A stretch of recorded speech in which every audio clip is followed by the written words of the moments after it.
After 60, when someone of the opposite sex approaches you, it's often for these 5 reasons. As people move past 60, life begins to slow down in ways both gentle and unsettling. The days are quieter. The house feels larger. Conversations that once filled the evening fade into memories. Many people don't talk about this openly, but loneliness in later life is very real. And it's precisely during this stage that something unexpected sometimes happens. A person of the opposite sex suddenly appears, showing concern, offering companionship, calling often, checking in, asking how you're feeling, bringing meals, or simply sitting with you and listening. At first, it feels warm, comforting, even healing. After all, who wouldn't feel touched by attention at a time when the world seems to move on without you? But as comforting as it may seem, it's important to pause and ask a quiet question. Why now? Because after 60, when someone of the opposite sex approaches you, it is rarely without a reason. And those reasons are not always what they appear to be. This is not a message meant to scare anyone away from connection. Kindness still exists. Love still exists. Companionship in later life can be deeply meaningful. But wisdom becomes more important than ever. At this age, protecting your peace, your dignity, and your independence matters more than chasing excitement or filling silence at any cost. Many older adults today live alone. Some lost their spouse years ago. Some went through divorce. Others have children who live far away, busy with their own lives. Retirement removes the daily structure of work, and with it, much of the social interaction that once gave meaning to the day. Over time, emotional hunger quietly grows. And emotional hunger can make people overlook warning signs they would have seen clearly when they were younger. When someone shows up at this moment, offering attention and warmth, it can feel like an answer to a prayer. But not every hand extended is meant to help. Some are meant to take. The first and most innocent reason someone may approach you after 60 is genuine companionship. This does exist, and it deserves to be acknowledged honestly.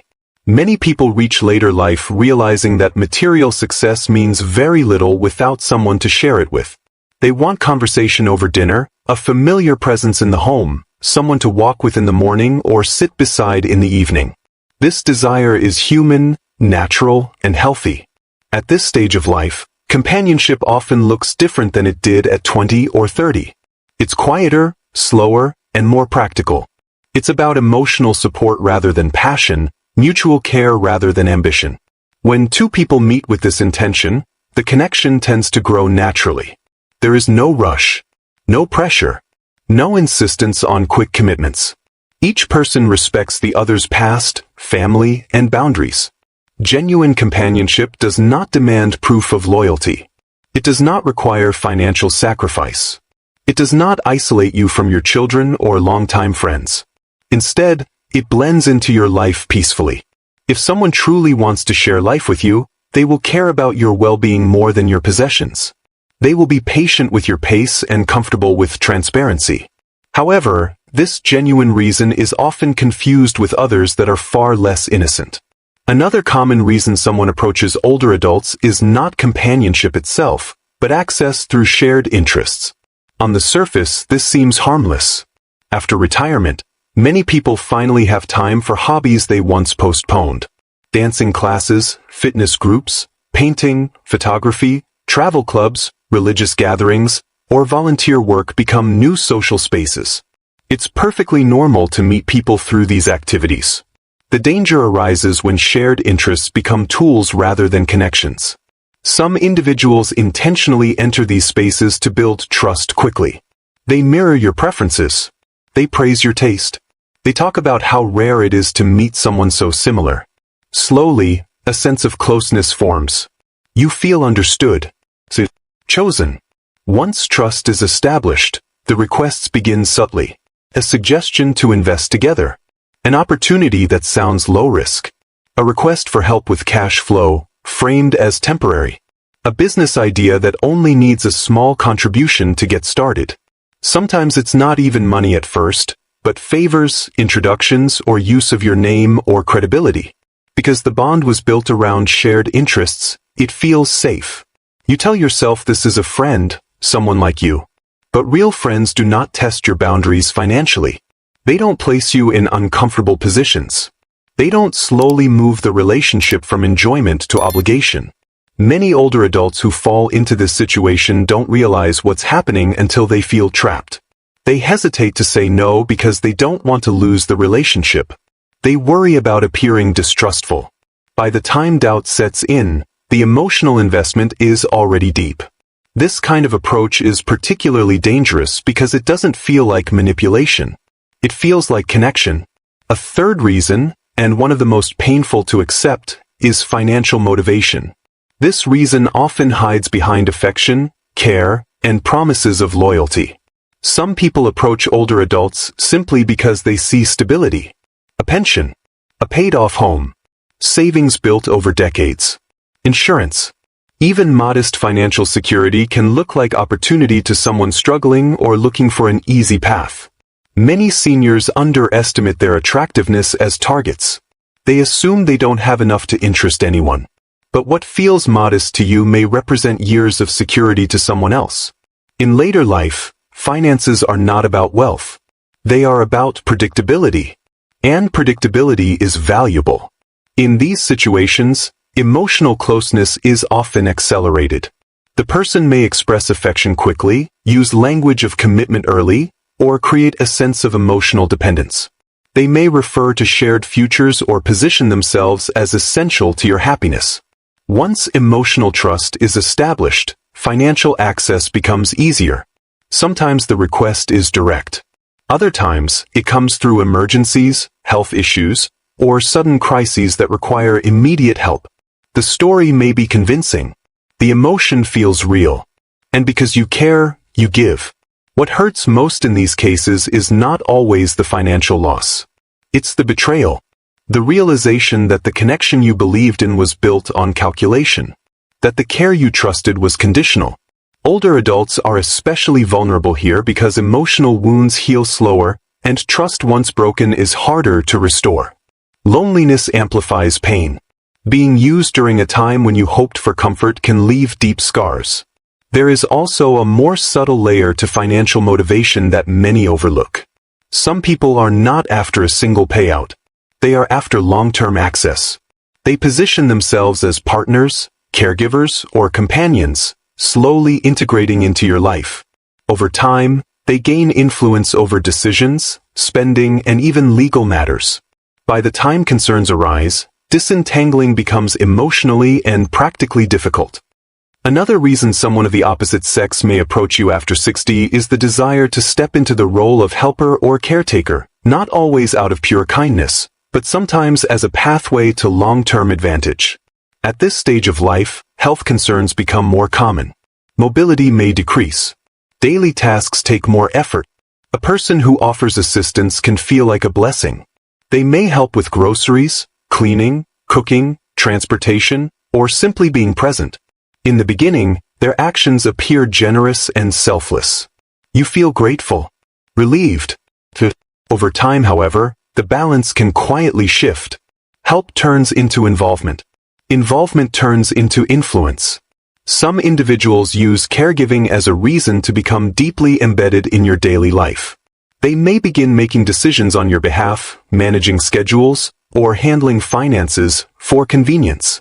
Slowly, they may position themselves as indispensable. You begin to feel that without them, life would be difficult or even impossible. In certain cases, this leads to isolation.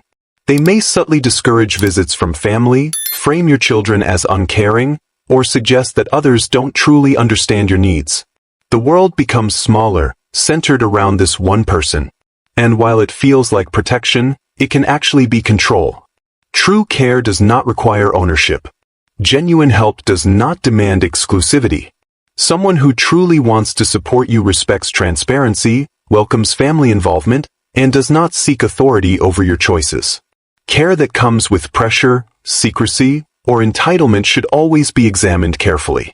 There is another reason, quieter still, and often overlooked.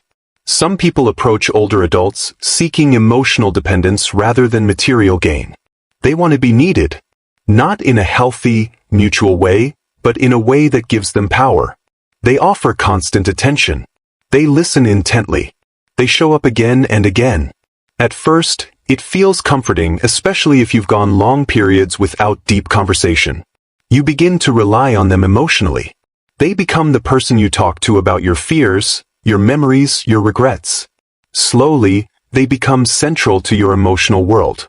Over time, they may reinforce the idea that no one else truly understands you, that others are too busy, too distant, or too insensitive. They position themselves as the only safe place. This kind of emotional narrowing can happen so gradually that you don't notice it forming. Once emotional dependence is established, influence follows naturally. Decisions become harder to make without their approval. Boundaries blur. Even when something feels uncomfortable, you may hesitate to speak up, afraid of losing the connection. This dynamic doesn't always lead to financial exploitation, but it often leads to loss of autonomy. You may find yourself changing routines, priorities, or values to maintain harmony. And while it may feel like love, healthy love expands your world. It does not shrink it. Understanding these reasons does not mean becoming suspicious of everyone. It means learning to observe patterns over time. Real intentions reveal themselves not through words, but through consistency. Someone sincere will respect your independence. They will not rush you. They will not pressure you into decisions that benefit them more than you. This is why time is your greatest ally. Loneliness urges speed, but wisdom asks for patience. There is no need to hurry connection in later life. Those who are genuine will remain without urgency. Those with hidden motives often push for closeness quickly. As you navigate relationships after 60, there are a few guiding principles that can protect both your heart and your future. It is better to be selective than to be surrounded. Silence is preferable to anxiety. And peace is worth more than excitement that comes with strings attached. Pay attention to actions rather than promises. Notice how someone treats others, not just you. Observe how they respond when you say no. A respectful response reveals far more than affectionate words ever could. Involve trusted people in your life when decisions feel uncertain. Children, siblings, close friends, or longtime advisors can often see things more clearly from the outside. Seeking perspective is not a weakness. It is a form of self-respect. Most importantly, remember that aging does not diminish your value. It changes your priorities. You deserve relationships that bring calm, warmth, and stability. You deserve to feel safe, not indebted. Appreciated, not managed. Love in later life can be beautiful. It can be gentle, supportive, and deeply meaningful. But it should never cost you your dignity or independence. You are not obligated to fill every quiet moment. A peaceful evening, a familiar routine, and a sense of inner security can be just as fulfilling as companionship. When someone approaches you after 60, don't ask only what they say they want. Ask what their presence brings into your life. If it brings clarity, comfort, and respect, it may be worth welcoming. If it brings pressure, confusion, or unease, it deserves caution. Growing older is not about closing your heart. It is about opening your eyes. Choosing wisely allows you to enjoy connection without fear and solitude without loneliness. And when you live with that balance, even a quiet life can feel full.